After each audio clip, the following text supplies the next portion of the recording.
Memória do Ministério Público Federal, aprendendo com quem construiu nossa instituição. O projeto Memória do MPF é uma iniciativa da Associação Nacional dos Procuradores da República.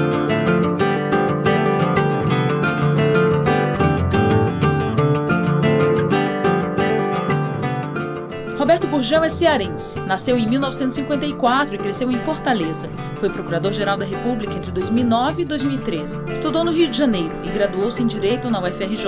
Ingressou no Ministério Público em 82 e presidiu a Associação Nacional dos Procuradores da República, a ANPR, entre 87 e 89. Aposentou-se em 2013. Hoje conversamos com o Dr. Roberto Gurgel, que foi Procurador-Geral da República no período de 2009 a 2013 e trabalhou 31 anos no Ministério Público. Obrigada por estar conosco. É um prazer todo meu de estar aqui. Eu queria que o senhor começasse contando um pouco sobre a sua infância em Fortaleza. Eu nasci em 1954, setembro de 1954. Filho mais novo de 4 irmãos. Meu pai médico, minha mãe, como se dizia na época, do lar. Como ela gostava de destacar, formada como professora secundária. Morávamos numa casa bem ampla, na Aldeota, em Fortaleza, a coisa de 150 metros do mar. Então, a minha infância tem uma ligação muito forte sempre com o mar. Era um bom goleiro. Dizem que o goleiro é quando não se dá para outra posição, mas eu me considerava um bom goleiro e também um bom zagueiro, um bom defensor. Gostava muito de futebol. O senhor não quis seguir a carreira do seu pai, que era médico. O senhor escolheu direito por quê? Olha, eu na verdade escolhi direito sem muita convicção, porque o que eu escolhi, na verdade, o meu desejo, o meu sonho, era a carreira diplomática. Então, precisamente por isso é que eu saio aos 16 anos. Eu saio de Fortaleza e vou morar sozinho no Rio. Naquela época nós fazíamos, 20 opções de cursos e eu fiz as opções e deixei em branco as 2 últimas. Exatamente que seria literatura ou direito. E já na fila ali da inscrição é que optei pelo direito, dizendo, não, será mais útil na carreira diplomática. Quando cheguei ao 2º ano, que seria a ideia de fazer o Rio Branco, eu me desinteressei. Quer dizer, optei por continuar no curso de Direito. E concluí o curso de Direito em 77. Com a conclusão do curso, eu fui, então, efetivado como advogado do Rio Centro e lá trabalhei durante algum tempo, onde fui cuidar de temas como carnaval, como corridas de Fórmula 1, porque a Rio Tour era administradora do Autódromo de Jacarepaguá. Enfim, era uma variedade assim, de assuntos bem interessante. Acho que quem viu e conheceu o Gurgel procurador e procurador-geral, talvez não fizesse uma referência tão óbvia com o carnaval. É verdade. Do carnaval, da música. E ainda assim o senhor trocou essa efervescência do carnaval, da Rio Tour, por Brasília. Olha, tudo na vida tem os aspectos positivos e os aspectos negativos. A Rio Tour era um lugar interessantíssimo, um lugar muito gostoso de trabalhar, mas tinha um problema gravíssimo. Era um lugar extremamente sujeito a injunções políticas. E foi em busca de segurança, sem dúvida nenhuma. Então me inscrevi para o concurso de Procurador da República, objetivando, não nego em primeiro lugar, a segurança. A segurança, quer dizer, que o cargo público proporciona. Vim para Brasília com a garantia de colegas procuradores da República no Rio, mais antigos, de que aqui não ficaria mais do que 3 meses. E cheguei em 82, nós estamos em 2016, continua aqui. Como que era o trabalho na época? O nosso trabalho era essencialmente representação judicial da União. Era o trabalho de advocacia da União. Dependendo do setor em que a gente trabalhasse, 80% do tempo, no mínimo, era ocupado pela advocacia da União. Em outros setores, era simplesmente 100% do tempo dedicado à advocacia da União. Aquelas atribuições típicas de Ministério Público, elas acabavam tomando muito pouco tempo. O que provocou essa mudança significativa das atribuições do Ministério Público, ou da percepção do Ministério Público como defesa de interesses coletivos?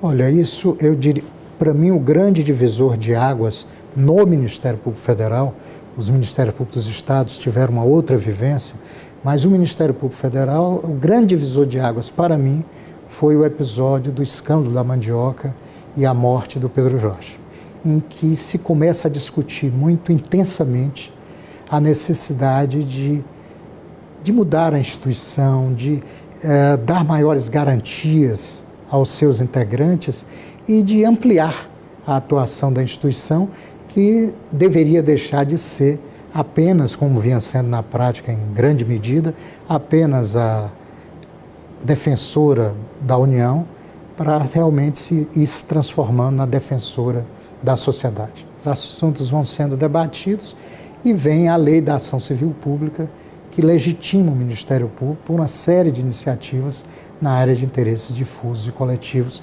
E aí então vamos dizer, sedimenta um caminho que vai desaguar na Constituinte e na Constituição de 88, com aquela ampla legitimação dada ao Ministério Público. Perde a advocacia da União, entregue agora a um órgão próprio, a Advocacia Geral da União, e pode se dedicar, e sim, à sua atividade, às suas atribuições típicas de Ministério Público. Como eu sempre falo, o Ministério Público que sai da Constituição de 88 é um Ministério Público refundado e renascido. À medida que começa a ocupar os espaços criados, inicialmente pela Lei da Ação Civil Pública e depois pela Constituição de 88, começa a ampliar a sua atuação, ele começa a cada vez mais incomodar. Começa cada vez mais a se transformar numa vidraça em que muitos gostariam de atirar pedras.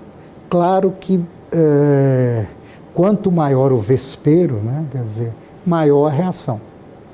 E então, à medida que essa atuação vai ficando mais efetiva, vai ficando mais eficaz mesmo, no sentido de produzir os seus efeitos, é natural que as pressões também cresçam. Quando o senhor foi procurador-geral, o senhor sofreu muita pressão. Queria que o senhor comentasse um pouco. Como procurador-geral, naturalmente enfrentei grandes pressões em determinados momentos. Eu exemplificaria com dois momentos bem diferentes. Que seria mais no nível local até, local de Brasília, de Distrito Federal, no momento em que requeri e tive deferida a prisão do governador Arruda. Ele, o primeiro governador no país a ser preso no pleno exercício do mandato. Houve uma pressão local muito forte em torno disso, quer dizer, essa coisa. E o outro momento bem distinto, no momento em que eu ofereci as alegações finais do caso do Mensalão. O Mensalão se inicia com a denúncia oferecida pelo Antônio Fernando, e eu sempre gosto de destacar que a coragem foi dele, porque eu peguei o processo já feito e ele é que teve a coragem de denunciar as pessoas mais poderosas do país naquele momento. Tá? Ele faz então a denúncia. Quando eu assumo a Procuradoria-Geral, nós estávamos na instrução e, ao final da instrução, naturalmente, as alegações finais. Não sei por que cargas d'água, algumas pessoas, eu diria alguns interessados, tinham alguma esperança de que eu não fosse, digamos, nas alegações finais, ratificar em toda a sua extensão a acusação formulada pelo Antônio Fernando da denúncia. O que era uma percepção absolutamente equivocada, porque o mais comum é isso, o mais comum é que a denúncia seja mantida em todos os seus termos. Então, com a exceção de um caso em que eu pedi a absolvição, mantive, quer dizer, a acusação nos termos da denúncia. A partir desse momento, e durante todo, em seguida a isso vem o julgamento, a minha sustentação oral, e aí durante todo o julgamento, aí as pressões foram realmente muito fortes. Muito fortes porque envolviam, além de me envolver pessoalmente, envolviam até a família. Quer dizer, a Cláudia, minha mulher, que é subprocuradora-geral também, quer dizer, também foi muito atacada, quer dizer, pelo trabalho que desenvolvia, e se recorreu ao que existia de pior, vamos dizer, na política brasileira, né? Para os ataques, não há outra palavra, infelizmente, para os ataques mais canalhas que poderiam ser feitos em relação a uma pessoa. Nunca me senti, pelo menos, fisicamente ameaçado, isso nunca. Tanto que nunca usei segurança, mas as pressões foram pressões extremamente fortes, né? E a sorte é que, uma coisa que eu também gosto de repetir, é que no Ministério Público as pressões não assustam, as pressões renovam as forças. Na medida em que você se sente pressionado, você não se intimida. Se você se intimidar, você não pode ser do Ministério Público. Pelo contrário, você redobra as suas forças e o seu entusiasmo. E foi isso que eu fiz, procurando cumprir essa missão do Ministério Público, quer dizer, que naquele momento me competia, num caso que era realmente exemplar. Ninguém, quando Antônio Fernando ofereceu a denúncia, absolutamente ninguém acreditava, talvez que a denúncia fosse sequer recebida. E se recebida, que haveria condenações envolvendo, como disse, figuras que estavam dentro do Palácio Presidencial.